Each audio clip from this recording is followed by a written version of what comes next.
Have you ever been backpacking and wanted some bug protection for your hammock to keep those mosquitoes at bay? Then you probably considered the ENO Guardian Bug Net for the hammock. The ENO Guardian Bug Net is easy to set up. This is a great bug net, but there are a couple problems with it. First, the ridgeline it came with is too short. I replaced it with 550 paracord. Second, when you get inside, the hammock is the only support net that the bug net has. So bugs can actually bite through the net and your hammock while you're inside. I'm Julia, and I'm going to show you how to build the support frame for the ENO Guardian Bug Net. The support frame is designed for backpackers, so lightweight yet strong fiberglass and an assembly design similar to tent poles was chosen. This allows for the entire system to be set up in mere minutes and disassembled to a 12-inch by 4-inch by 4-inch pack, weighing under 10 ounces. The pole assemblies are connected at the top with a lightweight molded plastic elbow fitting that's held to the bug net with a paracord loop. The elbows hold the pole assemblies at 90 degrees because this geometry gives the user a reasonable amount of space without wasting too much netting and allows for easy manufacturing. The bottom of each of the pole assemblies is held in place with a sewn pocket of ripstop nylon fabric. Let's get to building. First, we're going to make the support poles. I picked up these tent poles as a replacement kit for a tent. I want the sections to be shorter so that I can collapse this down easily for backpacking, so I'm going to cut them down to 11 inches. The painter's tape lets me mark the poles as well as prevents fiberglass splintering.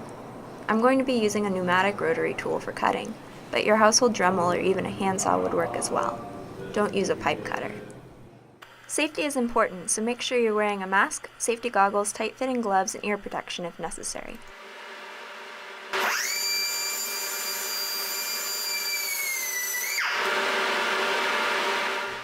Now that we've cut all our poles, let's make the molded plastic elbow fittings.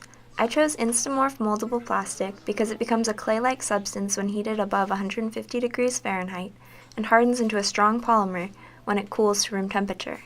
Also, because the activation temperature is 150 degrees, this elbow will remain stiff anywhere I plan on backpacking. As it hardens, it turns from white to clear. After it becomes malleable, I can mold the polymer into the desired shape. I used a carpenter square and scrap from the fiberglass poles to ensure the appropriate angle and hole tolerance. I applied painter's tape to the end of the poles to avoid fiberglass splinters. Here are the completed elbows. Next, we need to assemble the poles. You'll need the 8 pole segments we fabricated earlier with their attached ferrules, some lightweight stretchy shot cord that probably came with your tent pole kit, and a pair of scissors.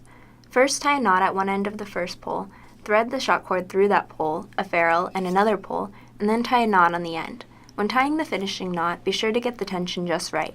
The shot cord should be stretched so that the pole pieces stay together tightly when assembled, but are still easy enough to take apart. Finally, we need to sew the pockets. I chose nylon ripstop fabric because it's durable, weather-resistant, and lightweight.